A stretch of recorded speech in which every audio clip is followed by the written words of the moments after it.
jirtu.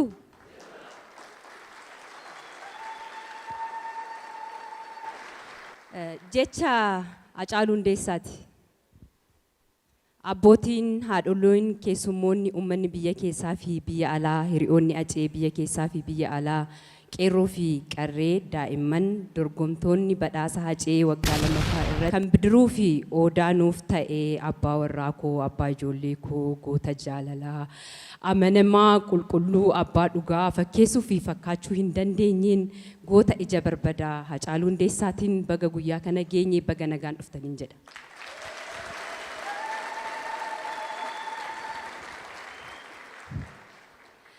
Abbaabitti koo akkamnaaf jirtaa qaamaan erga nurraa fagaattee anii fi ijoolleen kee yaaddoo fi jaalala keen ala jireenya biyya dhugaa fi dhiiga namaa xuuxxuu irra jiraachuu keenya itti fufnee waggaa 3 guunnee yaadaan yeroo hunda waliin jiraannas.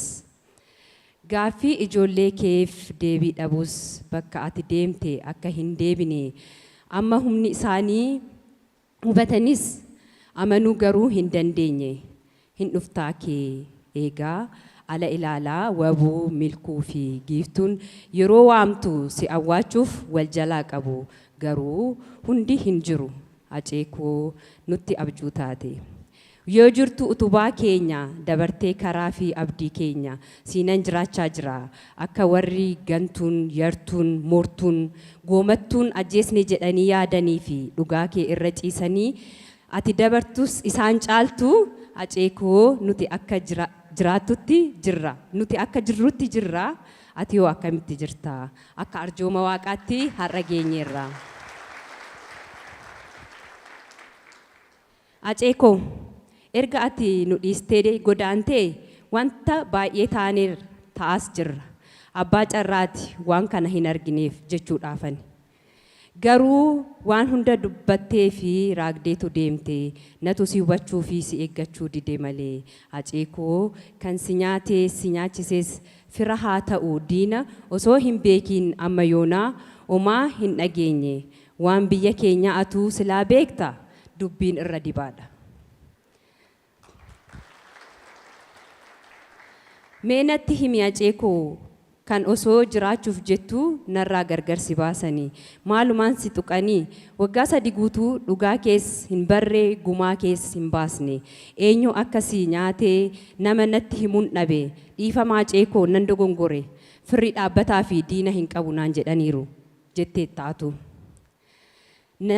Namni namaa bineensan qabu leencillee dhalee booda qodhallee dhalaa ilmi abbaatti nun baane keenya kuniyyuu falaa akka ijaaf adaamii alaalatti wal dheessaa kunis seenaa dhagatee mana gumaa wal geessaa mana gumaataa malee mana gumaa nun geessin yaa Rabbi hunda dandeessaa jetteetu geerrarte garuu namni si dhagahee fi namni sitti bahee hin jiru. Dhugaadha Hacee koo kan du'e kan jirus akkuma jirutti jira dhugaa kees nyaataniit gumaa kees baatanis jiraachaa jiru.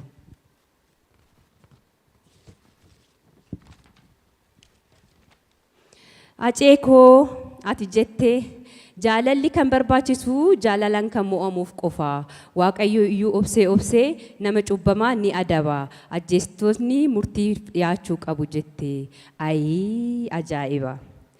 Hacee ajjeesisuuf kan murteessitanii ergamtuu keessan hidhaa baastanii eenyuma abdattan eenyum bakka buutan dhugaa waliin dhahuun waliin wal hooggantan maaf wal ilaalu hubachuu dhabne warri Hacee ajjeesise maaliif hin qabamne edaa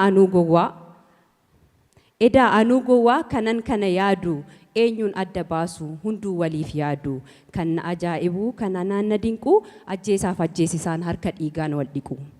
Kan Hacee ajjeesisee nyaatee qeerroo fi qarree dabalatee kan dhiiga kee gadi naqee waakkate gaggeessaasiif malu si dhorkate edaa anuu gowwaa kanan kana yaadu eenyuun gaafadhu hunduu waliin nyaatu mootummaanis haa ta'u warri mootummaa dhiiga Hacee nu baasaa hin beektu hundumaa.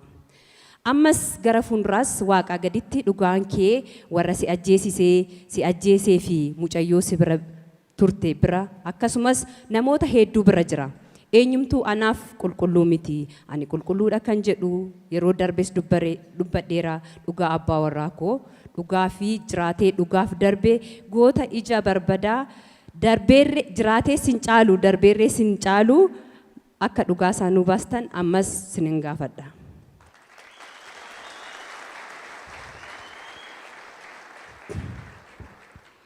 Aceekoo ati mee osoo hin dubbatin hin sodaatin lubbuu kee irratti murteessiteetu ummata kee falmaa turte ati jiruu kee keessatti dhugaaf dhaabbattee dhugaaf dabarte dhugaan dhuguma nama sodaachisa warra sobaan jiraatuuf.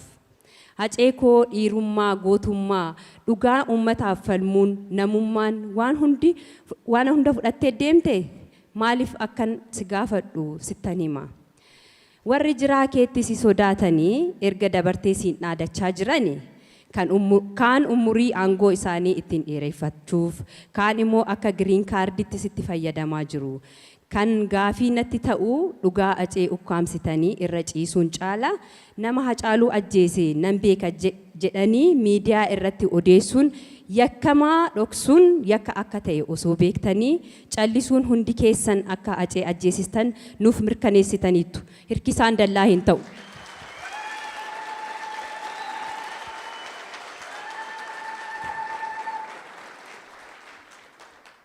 Aceekoo ati duras ammas gara fuulduraas inuma jiraatta goota qoricha gantuu fi yartuu yeroo jirtus dabartus hunda caalta hunda raasta.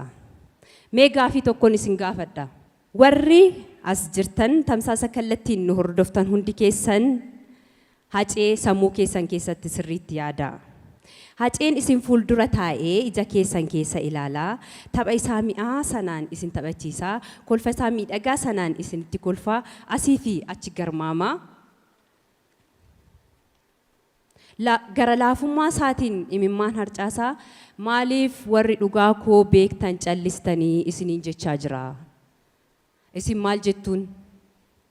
Gara kootti yoon deebi'u Aceekoo gara laafessa koo kokkolfaa koo goota koo nan jiraaf hin jiru hin jirreefis jira nan du'eef hin duuneefis du'eera samiirraa gad sin buusu lafaa ol sin kaasu manni kee fagoodha waamee sin deebisu sagalee kee nawwee tapha kee dharra'ee si yaadee jiraachuun jiruu kiyya ta'e Aceekoo tokkicha koo goota onneen sibiilaa kan si nyaate hundaaf dhiigni kee summiidha Aceekoo tokkicha koo jiruu koo turii koo abbaa wabii abbaa milkii abbaa giiftii karaan irra deemtes fagaateera silaa bakka ati hin jirre dhugaanis badeera naaf dhufta jedhee tan balbala ilaalaa ati dhufuu baattus aniyyuu nan dhufa karaa irra deemteen ani sittan fufa walumaan jiraannaa dafiina waammadhu mana naaf qopheessi abaaboo kutadhu kiyyuu koo naa dhuftee jedhii na hammadhu Aceekoo sii dhufee jedheen si hammadhaa gubaa keessa kootii sumattanii madhaa dhugaa kee barbaaduuf hin baanee balbalaa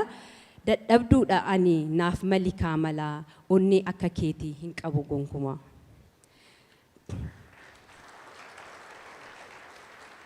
Aceekoo keessummoonni kee taa'anii na eegaa jiru waan ta'eef amma dhufutti nagaa naa ta'e.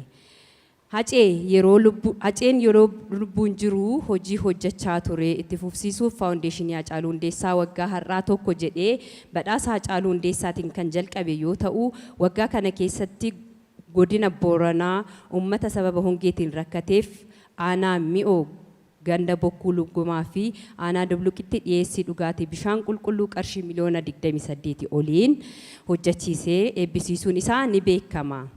Akka hojiin kun galmaan gahu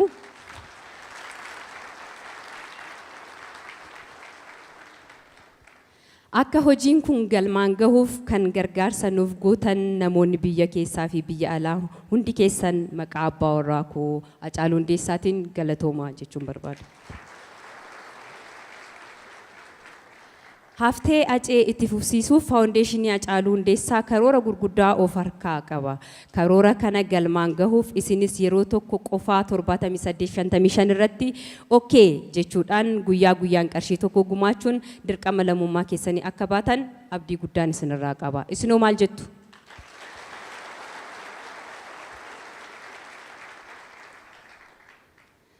akka namaa osoo hin taane akka waaqaatti as geenyee badhaasa Hacaaluu Hundeessaa marsaa lammaffaa qopheessuu keenyaaf gumaacha guddaa nuti gammachuu guddaatu nutti dhaga'ama.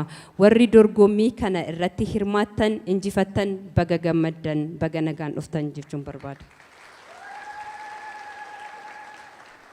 Warroonni kaayyoon faawundeeshinii Hacaaluu akka galmaan gahu yaaddan awaardiin Hacaaluu Hundeessaa milkaa'uuf nu gargaartan yaadaan qabeenyaan beekumsaan waan hundaan nu cinaa dhaabbatu hundi keessan maqaa Hacaaluu Hundeessaatiin faawundeeshinii Hacaaluu Hundeessaatiin galatoomaa ulfaadha jechuun barbaada.